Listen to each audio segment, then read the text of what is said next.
ज्ञानवापी मूलवाद से जुड़े एक मामले में हिंदू पक्ष के प्रार्थना पत्र को वाराणसी की एफटीसी कोर्ट ने आज खारिज कर दिया है। हमारे साथ बातचीत के लिए ज्ञानवापी मामले के पक्षकार मुख्तार हैं, हम उनसे बात करेंगे।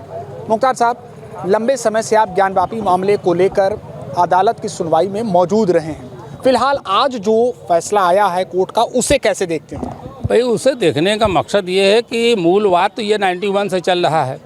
सबसे बड़ी बात देखिए ये है कि जब जिस जगह की बात कर रहे हैं और जो उसके साथ जोड़ दिए कि जो बड़ा वाला मीनार है उसके नीचे जो है उसके स्ट्रक्चर है जो एसआई में आया है, तो ऐसा कुछ नहीं आया कि उसके अंदर क्या है। मगर इन्होंने दावा किया कि 100 फुट का लिंग है और उसकी खुदाई कराई जाए, 6x4 का खुदाई कराई जाए। इस तरह की बात करके न्यायालय का ध्यान भटकाना चाह रहे थे।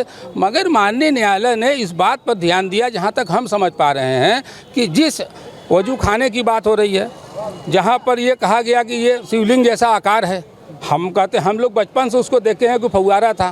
तो कहने का मकसद ये है कि आप उस पर का जो है एसआई जांच चाहते हैं और कहते क्या हैं कि शेष बचे हिस्से की एसआई जांच हो, तो सर्वे उसका हो। तो कहने का मतलब है सर्वे किस बात का होगा?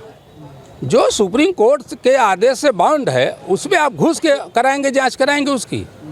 न्यायपालिका अपने तरीके से चल रही है, करें। और जो एप्लीकेशन उन्होंने खारिज किया, ऐसा नहीं कि हमारे समर्थन में खारिज किया, ये बात पर खारिज हुआ। हम समझते हैं कि जो कि सुप्रीम कोर्ट सर्वोच्च न्यायालय में जो विचाराधीन मामले हैं उसमें घुस करके ये जांच कराने का। और सबसे बड़ी देखिए इसमें दिमाग ये है कि जब सर्वोच्च न्यायालय ने कह दिया कि उतने दूर की जगह को और अन्य जगहों का हम देखेंगे, उसके बावजूद भी जो अलग से अलग अलग तरीके से 2022 में आप देखिए कमीशन की कार्रवाई हुई, आज उसको रूल नहीं फॉलो किया गया।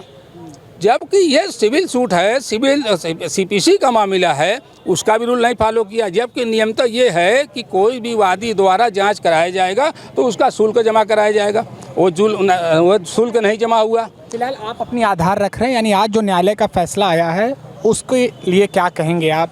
अरे भाई, न्यायालय का जो फैसला आया वो गलत तरीके अपना रहे हैं, तो उस पर क्या बात कहेंगे? ये जो आदेश आज माननीय जज साहब ने किया है वो बहुत सराहनीय है। इस बात के लिए है कि ये जो अब तक होता रहा कि जबरदस्ती अपने आदेश को मनवा लेना, जिस तरह से जिला जज महोदय ने आगे आदेश किया था कि 20 जनवरी को रिसीवर नियुक्त करते हैं और जा कर के फिर 31 जनवरी को आदेश कर देते हैं, तो इस तरह की बात हो रही है। जबकि कोई आपत्ति नहीं सुनी गई मुस्लिम पक्ष का। तो आज न्यायालय ने जो किया, ये सुप्रीम कोर्ट के बिहाफ पर ये खारिज हुआ है कि सुप्रीम कोर्ट जब इस मामले को देख रहा है तो आप किस बात का आर्डर उसमें चाहते हैं, का अनुतोष चाहते हैं। सब मिला के ये है कि किस तरह से मुस्लिमों का प्रवेश वर्जित किया जाए, वहाँ से उनको किस तरह से परेशान किया जाए, ये है तरीका। अच्छा, तो अब इस मामले में हिंदू पक्ष जो है उनका कहना है कि वो हाई कोर्ट में जाएंगे। भाई, हाई कोर्ट जाएंगे, भाई जो लोअर कोर्ट से संतुष्ट नहीं होता वो हाई कोर्ट जाएगा, हाई कोर्ट से सुप्रीम कोर्ट जाएंगे। सब बहुत सारे केसेस हर जगह चल रहे हैं, ये भी चलेंगे, उसमें क्या। मगर मेरा ये कहना है कि कमीशन की कार्रवाई हुई, अभी उस पर कोई डिसीजन नहीं आया। एसआई जांच हुई, अभी कोई उस पर डिसीजन नहीं आया। तो ये चल रहा है, चलने दीजिए, जो जिसको करना होगा करे। न्यायालय है, न्यायालय का जो मत होगा करेगा। शुक्रिया बातचीत के लिए। तो ऐसे में मुस्लिम पक्ष का साफ कहना है कि शीर्ष अदालत के जो दिए गए दिशा निर्देश हैं उसके आधार पर वाराणसी के एफटीसी कोर्ट ने यह फैसला लिया है और उस फैसले का यह उसे सराहनीय मानते हैं।